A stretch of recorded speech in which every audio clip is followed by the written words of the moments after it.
Hola hermanos, le habla aquí Edgar Ibarra otra vez. Solo quiero hablar brevemente sobre tres cosas. Lo que es ser reformado, presbiteriano y puritano. Brevemente, quiero hacer una distinción entre los tres términos.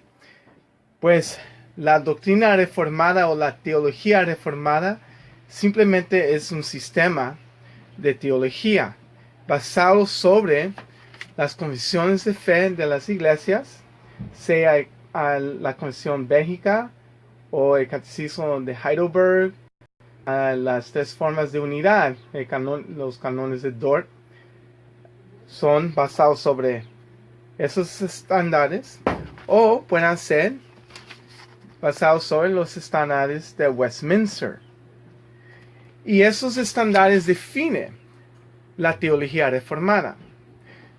Y cuando uno dice que es reformado, está identificándose con las doctrinas que se encuentran en estos estándares.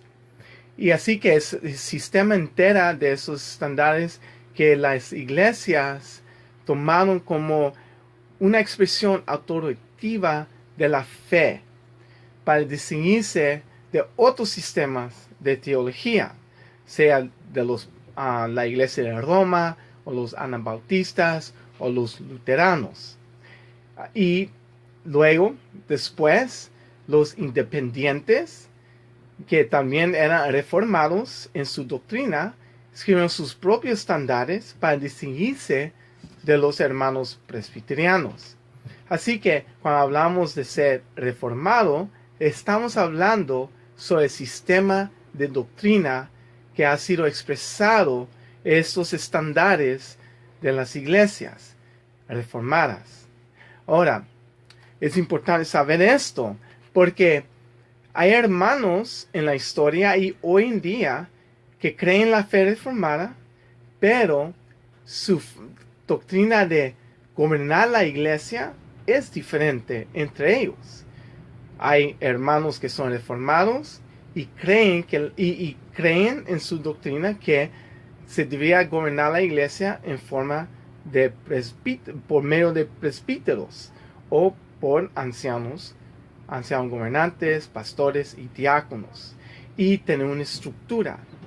Ahora, los independientes también son o eran, hay algunos que todavía existen hoy en día, congregacionalistas que creen que la iglesia es independiente una a la otra y que no hay cortes y no hay una unidad entre congregaciones así como los presbiterianos, pero en sus doctrinas son reformados. Solo es que cuando se trata de la forma de gobernar la iglesia, ahí es donde hay diferencia.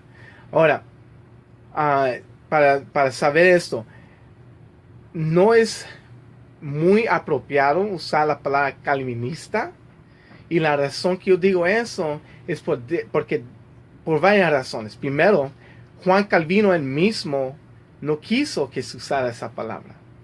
Cuando le preguntaron a él con quién se identifica, él mismo se llamó luterano, porque él quería tratar de tener paz con los luteranos. Tristemente, ellos no quisieron eso. Ahí está eso. Pero segundo, la reforma no fue por un solo hombre. No fue por un solo líder, Juan Calvino, no. Fue por varios pastores y teólogos reformados que vivían junto con Juan Calvino. ¿Me entienden? William Farel o Guillermo Farel, estuvo Pedro Viret, Diodotti, italiano, Peter Martyr Vigili, otro italiano, Reina y Valera, los dos famosos españoles que traducieron la Biblia. Pues mira, Valera tradució los estatutos de la religión cristiana de Calvino por primera vez al español, y él vivió con Juan Calvino en la misma ciudad, se conocieron, eran amigos y todo eso. Así que ahí está, todo eso de reformadores, también Martín Bucer, Teodoro Beza, ah, ah, Heinrich Bullinger, Juan Knox, ¿entienden? Era una cantidad de reformadores, no era un solo hombre. Así que no debíamos usar calvinistas en sí, aunque se entiende por qué se usa. Es más preciso decir que somos reformados o que creemos la doctrina reformada. Eso es más preciso. Así nadie nos puede decir, oh, siguen al hombre. No, seguimos un sistema de doctrina que nosotros estamos convencidos es lo que la Biblia enseña. Porque en final del día, los estándares son un resumen sobre lo que nosotros creemos que la Biblia enseña sobre los temas que son tratados en esos estándares. Los estándares no son completos, tocando cada área de doctrina o enseñanza que se encuentra en la Biblia. Simplemente es un resumen sobre ciertos temas que estas iglesias creyeron que era importante y necesario de tratar en su tiempo. Y hoy en día lo tenemos como estándares de la iglesia. Eso se ha reformado. Ahora hay la palabra presbiteriano, ¿verdad? Presbiteriano viene del griego presbíteros, y eso, presbyterian, y eso significa ser gobernado por medio de ancianos. Ahora, en las iglesias presbiterianas tenemos una estructura donde hay el pastor, que también se llama un anciano, y hay el anciano gobernante, y es un laico que la congregación vota de ponerlo como un anciano gobernante dentro de la congregación. Y pues hay un diácono, que es un siervo de la iglesia que cuida sobre las cosas físicas de la iglesia, y el anciano gobernante cuida sobre las cosas espirituales de la iglesia. Y pues está el pastor, y juntos ellos gobiernan la iglesia. Ahora, dentro de la iglesia presbiteriana, un pastor y un anciano gobernante son iguales en autoridad. Son iguales en autoridad. Uno no está sobre el otro. Cada quien tiene un papel de jugar que trata y todo, pero uno no es sobre el otro. Porque si fuera así, ya no sería presbiterianismo, sería la estructura episcopal con herejías. Nosotros no creemos en obispos, arzobispos y cardenales y todas esas cosas. Eso no es bíblico. Nosotros decimos que la Biblia enseña que en la iglesia debe haber pastor, anciano, diácono, ¿verdad? Así que localmente en la iglesia presbiteriana, la congregación local tiene un consistorio. Y el consistorio consiste de ancianos gobernantes, que son miembros de la congregación local, un pastor, y luego diáconos también, que son hermanos laicos de la congregación local, que han sido votados por la congregación de ser diáconos, escogidos por la misma congregación.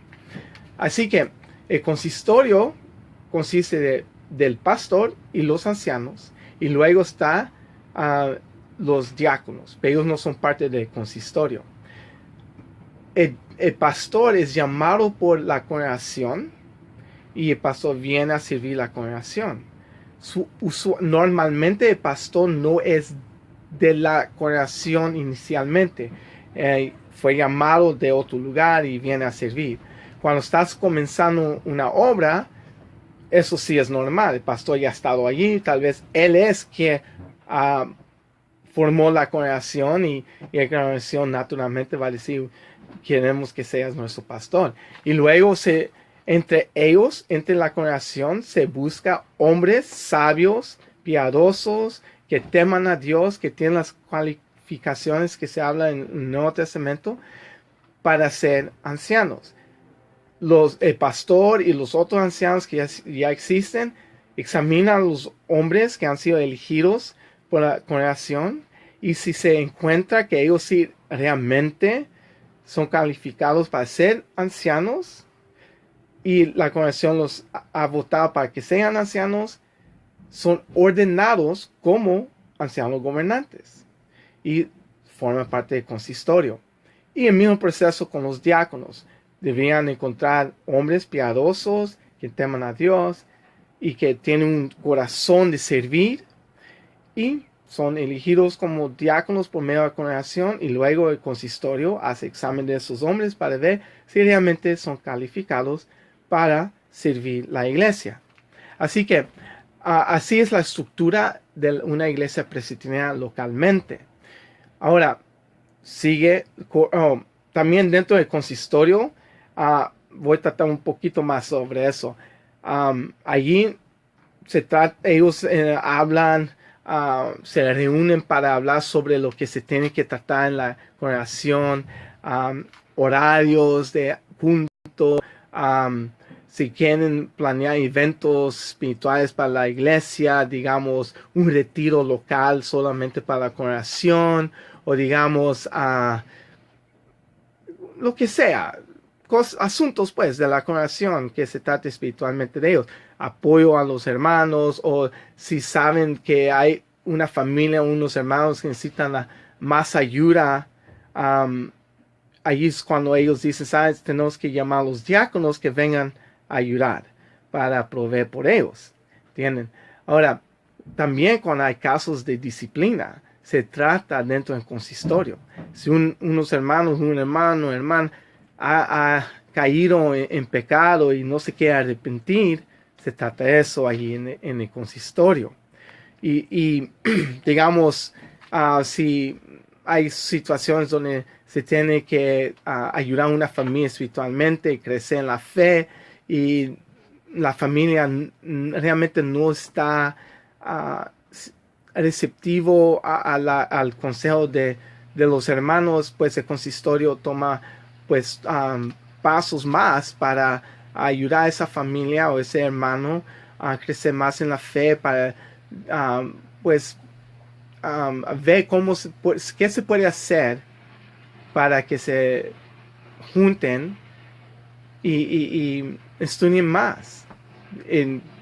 Porque a veces hay hermanos que por varias razones dicen creer en Jesús, pero hasta allí llegan las cosas y andan haciendo cosas que realmente no es cristiano, y se tiene que tratar eso por medio del consistorio. Ahora, luego del consistorio sigue el presbiterio. El presbiterio se define por las congregaciones de una región. Ahora, esa región puede ser de cualquier extensión. Digamos, puede ser un presbiterio de varias congregaciones dentro de una sola ciudad. Ahora, ¿cómo es eso? Si han leído el libro de Hechos, que me imagino que todos ustedes lo han hecho, y si no, pues hermanos, paren de ver esto y vayan a leer la Biblia. ¿Ok? Pero en el libro de Hechos, ¿qué leemos ahí en los principios? Se añadieron 2,000 personas en un solo día en la iglesia. Ahora, hermanos, piensen en eso. 2,000 personas en un solo día añadidos en la iglesia en Jerusalén, en una sola ciudad, en un tiempo donde no tenían un sitio público para reunirse como tenemos muchos de nosotros hoy en día. Se reunían en casas. Ahora, hermanos, piénsenlo. ¿Realmente va a caber 3,000 personas en una sola casa en Jerusalén en esos días? No. Se congregaron en varias casas, con varios pastores, con varios ancianos, en cada congregación que se formó de esos 3,000 personas. Ahora, en Jerusalén, en la ciudad de Éfeso, en la ciudad de Roma, en la ciudad de Corintios, no era una sola congregación. Hermanos, no. Fueron varias congregaciones dentro de una ciudad. El libro de los Gálatas no es escrito en una sola ciudad. Galicia era una región en la región que hoy en día se sabe como Turquía. Varias congregaciones. Y cuando tienes todas esas congregaciones, se forma un presbiterio. Y se ve eso en el libro de Hechos, capítulo 15. Ahora, ahorita voy a tratar sobre eso. En una sola ciudad tienes muchas congregaciones, con muchos pastores, porque no solamente eran 12 apóstoles ministrando a 2,000-3,000 personas. ¿Okay? La Biblia habla de pastores y ancianos, habla de Pablo, Tito y Bernabé, yendo ciudad a ciudad, instalando pastores, ancianos, ordenando la iglesia, y todo eso estaba sucediendo. Ahora, un presbiterio puede consistir de una sola ciudad.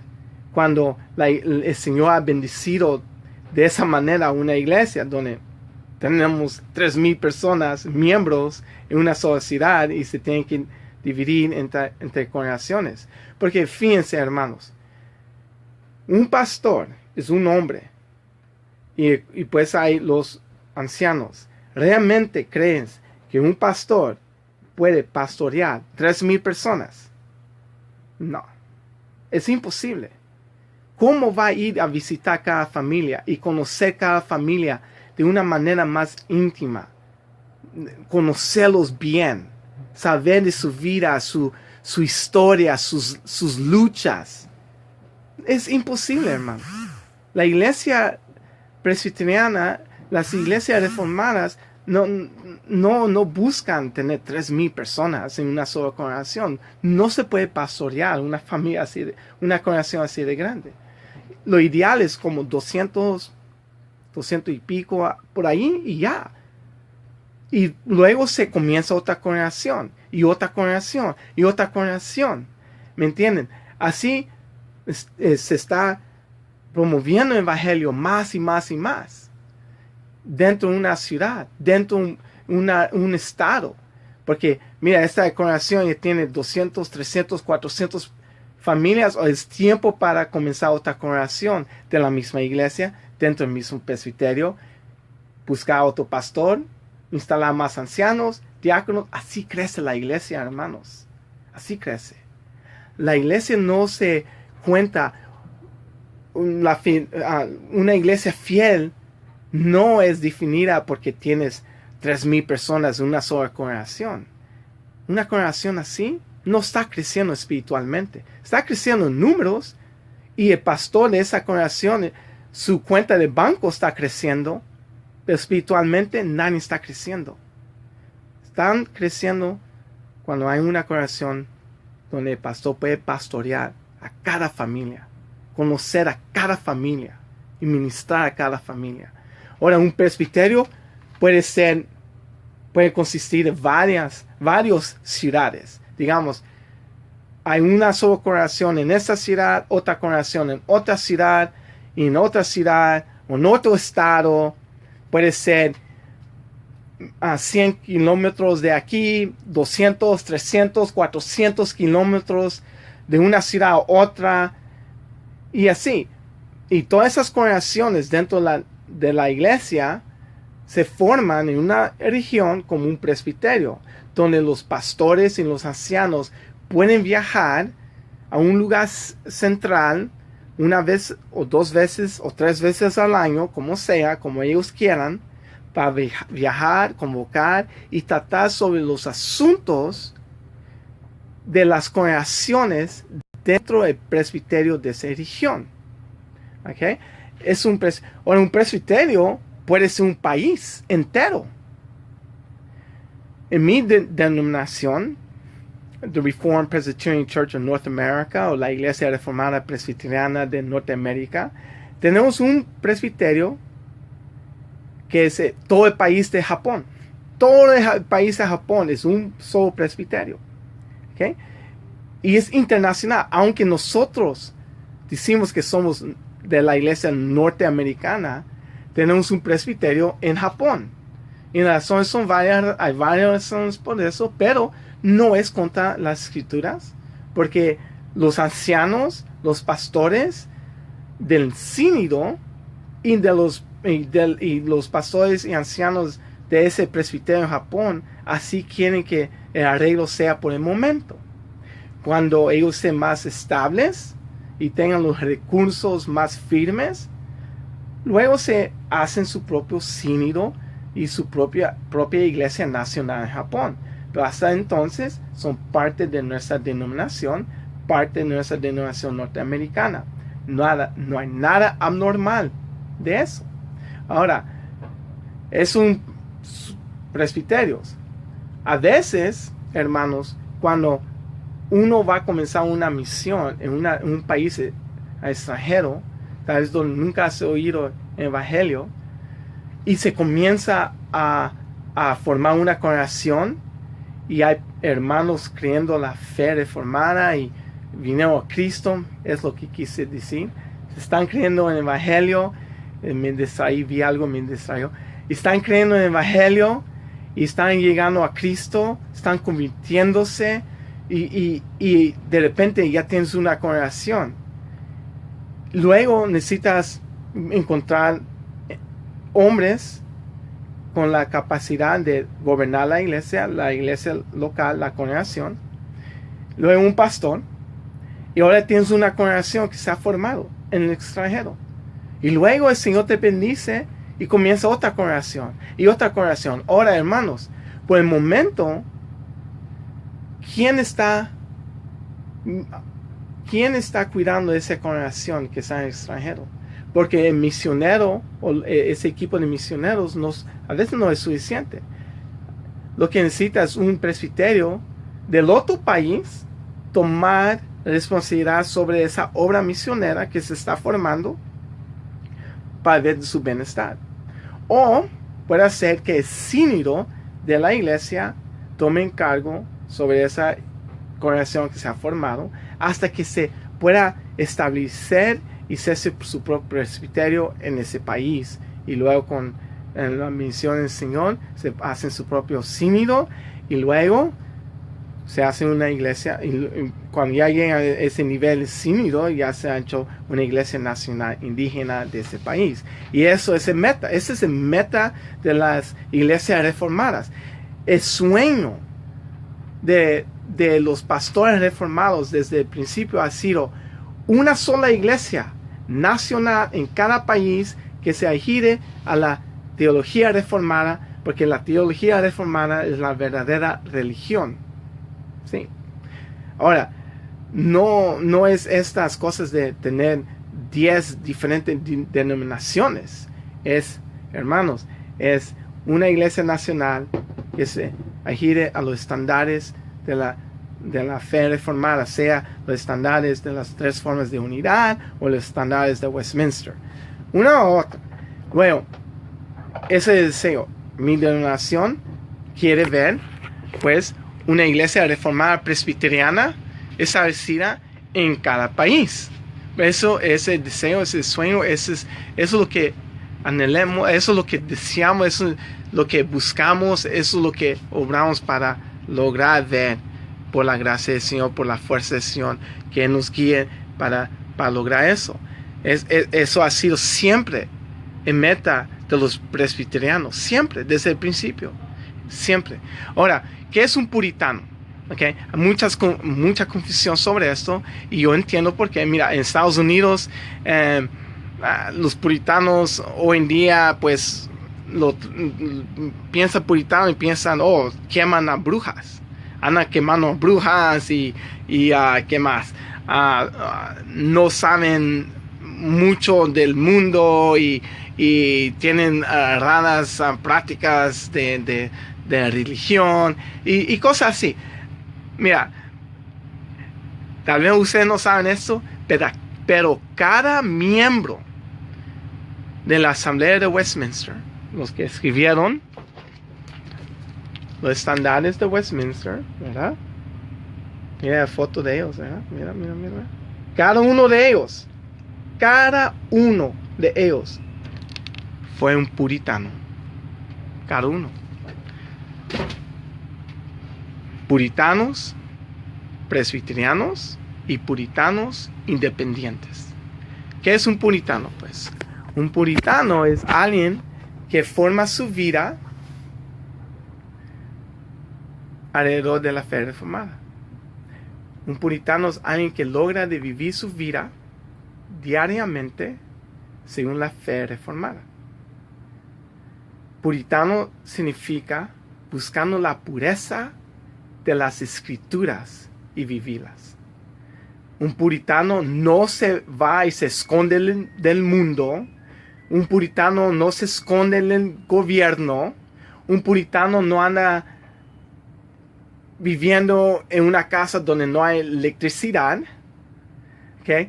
Un puritano vive la fe reformada. Eso es ser puritano. Busca la pureza de las escrituras.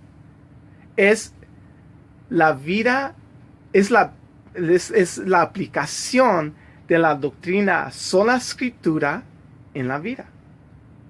Buscando vivir según las escrituras de una manera pura. No digo perfecto. Los puritanos nunca creyeron que uno puede ser perfecto en este mundo. Eso será cuando seamos glorificados con el Señor. Hasta entonces, en este mundo somos imperfectos. Aún siendo cristianos, somos pecadores. Simul justus et pecador. ¿Verdad? A la vez justos y pecadores. Ahora, los puritanos saben eso. Pero puritanos también enseñaron que deberíamos mortificar nuestra carne diariamente. ¿Y cómo? En oración, leyendo las escrituras, estudiando las escrituras y meditando en las escrituras. Esas tres actividades son diferentes. Uno puede leer, pero no estudiar. Uno puede estudiar y no meditar. Uno debería no tan solo leer las escrituras, pero estudiarlas.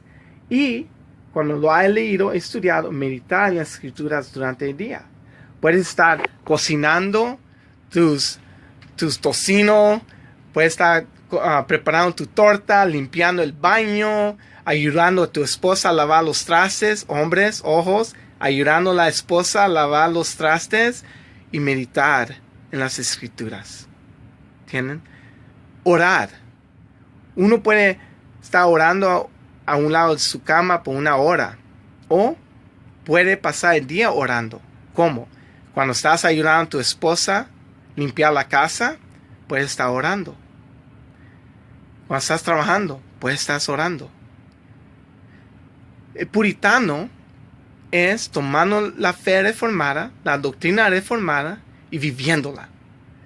Los puritanos fueron, la mayoría de la gente cree en puritano y piensa en inglés. Puritanos fueron los escoceses, como Samuel Rutherford, George Gillespie. Los puritanos entre los holandeses fueron como Guillermo Braco, Herman Witsius. Ellos son puritanos, viviendo la fe reformada diaconiana. No, y ellos, ¿qué hacían? Proclamaban al gobierno: arrepiéntese, hínquense ante Cristo, reconozcan a Cristo como rey del país. Ellos no se escondían del gobierno. Ellos no se callaban ante el gobierno. Ellos buscaban ser la voz profética al gobierno. Los puritanos inventaron muchas cosas que hoy en día usamos. Los puritanos eran ingenieros, médicos. Ellos eran científicos. Ellos hacían muchas cosas. Ellos estaban dentro de la sociedad para avanzar la sociedad. Cuando comparas un país protestante en el siglo XVII y XVIII con países católicos, los países católicos están atrasadas en su civilización y los países protestantes son avanzadas en comparación. Porque la ética puritana era trabajar duro, trabajar y trabajar duro para la gloria de Dios. No eran perezosos. Ellos no estaban esperando: oh, mira, señor presidente, dame plata porque tengo hambre. Señor presidente, dame, gobierno, dame a mi mano. Pero ¿qué estás haciendo, hombre? Pues no puedo hacer nada mucho, dame. No, eso de ser mendigo, no. Los puritanos decían, ¿quieres comer? Trabaja. ¿Quieres ropa? Trabaja. ¿Quieres libros? Trabaja. ¿Por qué? Porque eso es lo que dice el libro de Proverbios. ¿Verdad? El libro de Proverbios habla sobre eso. Otra vez, es viviendo la fe diariamente. No escondiéndose de la sociedad como hacen los monjes o los anabautistas o los menonitas. Ellos no son puritanos. ¿Okay? Espero que eso haya clarificado. Reformado es el sistema de doctrina que uno cree. Presbiterianismo es la creencia en cómo el gobierno debería ser gobernado. El puritano es viviendo la fe reformada, viviendo la vida cristiana día tras día. Eso es lo que es. Buscando la pureza de la palabra de Dios en la vida de uno y en el culto. Los enemigos de los protestantes fueron los primeros que dijeron, ellos son puritanos. Era una palabra mala.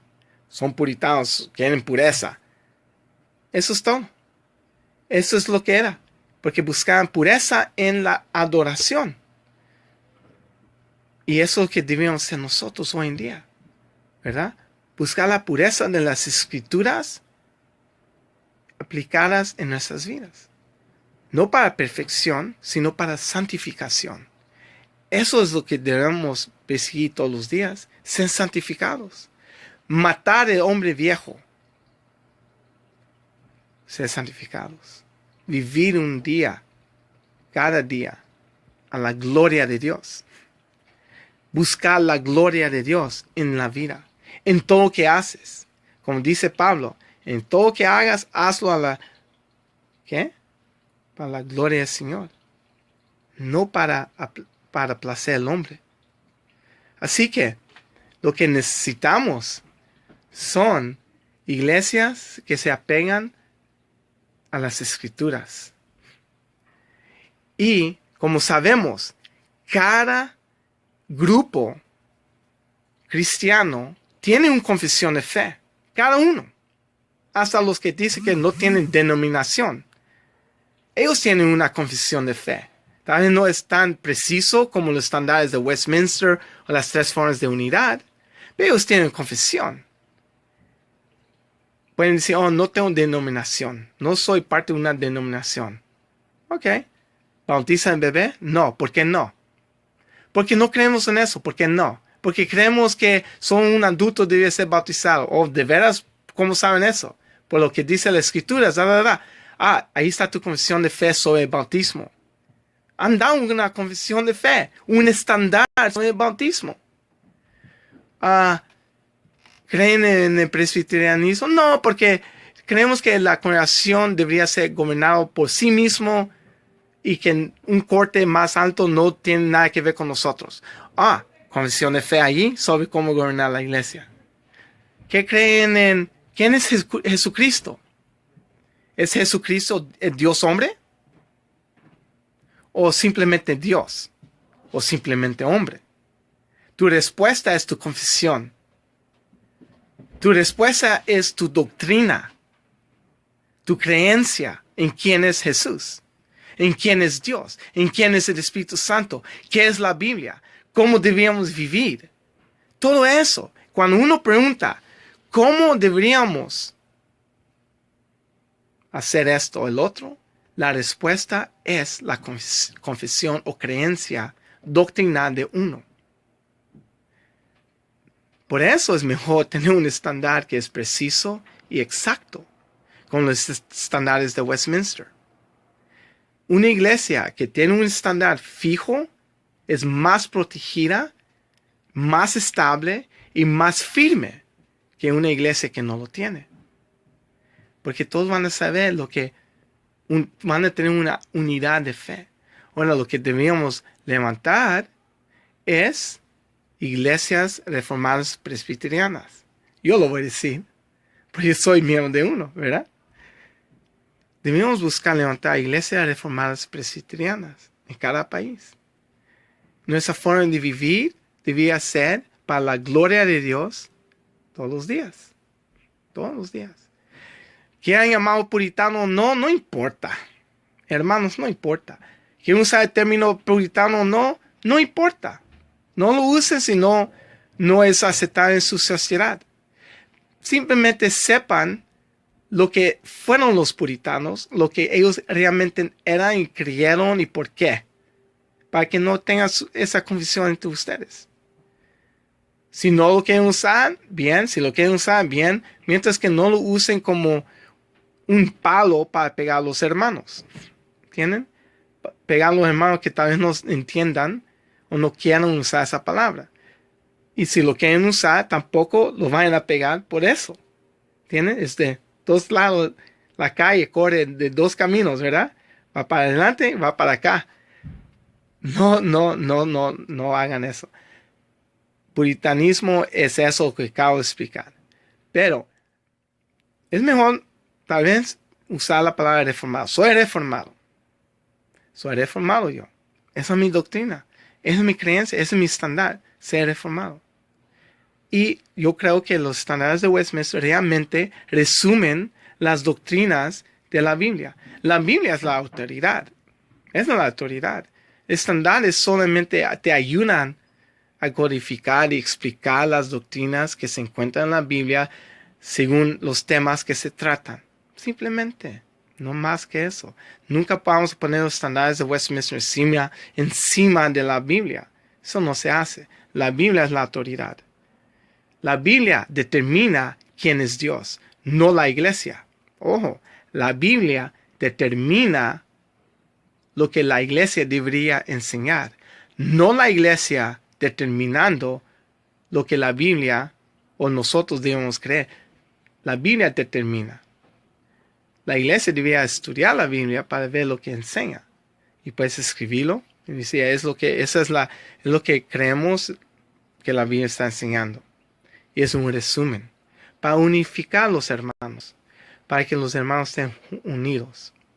Y así pues es lo que significa ser reformado, presbiteriano y una explicación sobre qué es un puritano o el puritanismo. No es algo malo. Los puritanos fueron reformados.